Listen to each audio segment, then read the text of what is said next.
বন্ধুরা আজকে চলে এসেছি সোমনাথ দার সাথে গ্রামে দেশি মুরগি কিনতে। তো দেখুন বন্ধুরা, চলো দেখাবো, তোমরা দেখতে থাকো। এই যে মুরগির ঘর, এই যে সামনে দেখতে পাচ্ছ, এটা মুরগির ঘর আছে।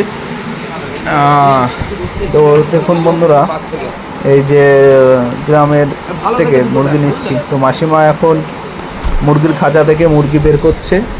দেখুন বন্ধুরা, ঘরটা অনেক বড়ই আছে, তোমরা দেখতে পাচ্ছ। দেখুন দেখুন গ্রামের পরিবেশ, মানে গ্রামের যে মুরগি ঘরের মধ্যে আটকে রেখে দিয়েছিল বিক্রি করবে বলে। দেখুন দেখুন বন্ধুরা, এবার মুরগিটা পুরোনো দিনের যে দাড়িপাল্লা হয়, যেটা দিয়ে ওজন মাপা হয়, সেটা দিয়ে ওজনটা মাপবে। দেখুন দেখুন পাল্লাটা খুলছে, এটা দাড়িপাল্লা, পাল্লা এগুলোই বলা হয়। দেখুন বন্ধুরা, ছোট দুটো মুরগি, দেশি মুরগি, একদম পুরো কচি মুরগি। পাল্লার ওজন দেখে নিল ঠিকঠাক আছে কিনা।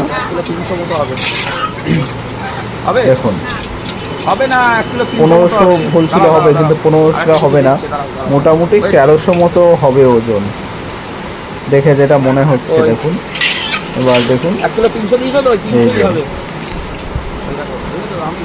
হ্যাঁ ওজন মোটামুটি ঠিকই আছে, 1300 গ্রাম ওজন হয়েছে।